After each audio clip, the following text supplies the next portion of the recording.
Hello my dear friends, JEE mains 2021 अगस्त attempt का 26 of अगस्त का फर्स्ट शिफ्ट का जो पेपर था, आज इसका हम लोग एनालिसिस करेंगे। ये पेपर का एनालिसिस आने वाले शिफ्ट्स में जो स्टूडेंट्स एग्जाम देंगे उनके लिए काफ़ी इंपॉर्टेंट हो जाता है, क्योंकि आपको एक पैटर्न पता चलता है क्वेश्चंस का और किस लेवल के क्वेश्चंस पूछे जा रहे हैं फिजिक्स, केमिस्ट्री एंड मैथमेटिक्स में। तो बच्चों, और जो बच्चे आज के पेपर दिए हैं उनके लिए भी इंपॉर्टेंट हो जाता है। तो सबसे पहले हम लोग मैथमेटिक्स की बात करते हैं माय डियर फ्रेंड्स। आज का जो मैथमेटिक्स का पेपर था, इसमें अगर हम लोग टॉपिक वाइज वेटेज की बात करेंगे तो एलजेब्रा और कैलकुलस से लगभग 10-10 क्वेश्चन थे फर्स्ट शिफ्ट में। यानी 26 अगस्त का जो फर्स्ट शिफ्ट का पेपर था, इसमें एलजेब्रा से 10 क्वेश्चन, कैलकुलस से 10 क्वेश्चन, कोऑर्डिनेट ज्योमेट्री से 3 क्वेश्चन और वेक्टर एंड 3D से 4 क्वेश्चन लगभग थे। तो ये मैथ्स का टॉपिक वाइज वेटेज था। अगर हम लोग क्वेश्चंस की बात करेंगे तो मैथ्स में जो वेक्टर 3D का क्वेश्चन था, मैट्रिसेस एंड डिटर्मिनेंट्स का क्वेश्चन था, ये बहुत ज्यादा डिफिकल्ट लेवल पे नहीं था। और जो जेई मेंस स्पेसिफिक चैप्टर्स है, for example statistics, mathematical reasoning, height and distance, ये सबसे भी क्वेश्चन पूछ रहे हैं। कुल मिला के इसमें 8 से 10 क्वेश्चन थोड़ा डिफिकल्ट रेंज में थे, जिसमें कैलकुलेशन ज्यादा था। उन क्वेश्चंस में आपको मैं कुछ क्वेश्चंस बताता हूं। फॉर एग्जांपल प्रोबेबिलिटी के 2 क्वेश्चन थे, उसमें थोड़ा सा डिफिकल्टी लेवल ज्यादा था। एक स्टैटिस्टिक्स का क्वेश्चन जो है उसमें भी कैलकुलेशन थोड़ा ज्यादा था। इसके अलावा वेक्टर के क्वेश्चन बहुत ही इजी टाइप का क्वेश्चन था। और अगर हम लोग पीएनसी का भी क्वेश्चन देखेंगे तो पीएनसी में भी क्वेश्चन बहुत ज्यादा डिफिकल्ट नहीं था।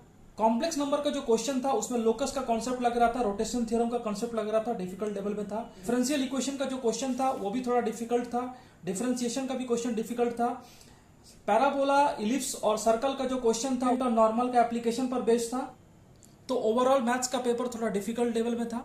मैथ्स में एक चीज आपको और ध्यान रखना है बच्चों, जो इंटीजर टाइप क्वेश्चन था उसमें थोड़ा सा कैलकुलेशन कम था, या वो क्वेश्चंस थोड़ा सा इजी थे एज कंपेयर टू जो ऑब्जेक्टिव वाले क्वेश्चंस थे। तो आने वाले शिफ्ट्स में इस चीज को ध्यान आप रखेंगे कि इंटीजर टाइप में से आपको 5 बनाने हैं और उसको आप सबसे पहले अटेम्प्ट ले सकते हैं। फिजिक्स में मैकेनिक्स से लगभग 10 क्वेश्चन थे, इलेक्ट्रोस्टैट वाले पोर्शन से 5 क्वेश्चन थे, मॉडर्न फिजिक्स से 5 क्वेश्चन थे और बाकी हीट, थर्मोडायनेमिक्स, वेव से क्वेश्चन थे। अगर हम लोग मैकेनिक्स की बात करें तो मैकेनिक्स में मोशन इन 1 डायमेंशन के क्वेश्चंस बहुत ज्यादा डिफिकल्ट नहीं थे, और डायमेंशन का 2 क्वेश्चन आपको दिखा है, दोनों क्वेश्चन बहुत ज्यादा डिफिकल्ट नहीं था।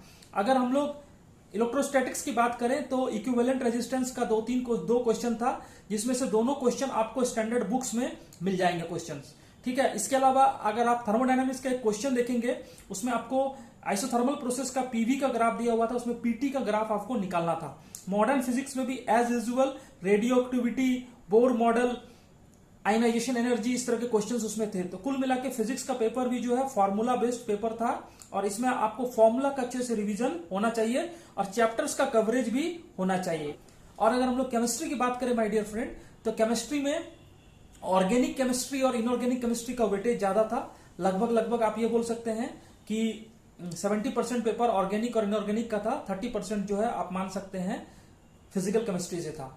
अगर हम लोग ऑर्गेनिक केमिस्ट्री की बात करेंगे तो ऑर्गेनिक केमिस्ट्री में मल्टीपल प्रोडक्ट वाले क्वेश्चन पूछे गए थे। मल्टीपल प्रोडक्ट वाले क्वेश्चन थोड़ा सा डिफिकल्ट हो जाता है।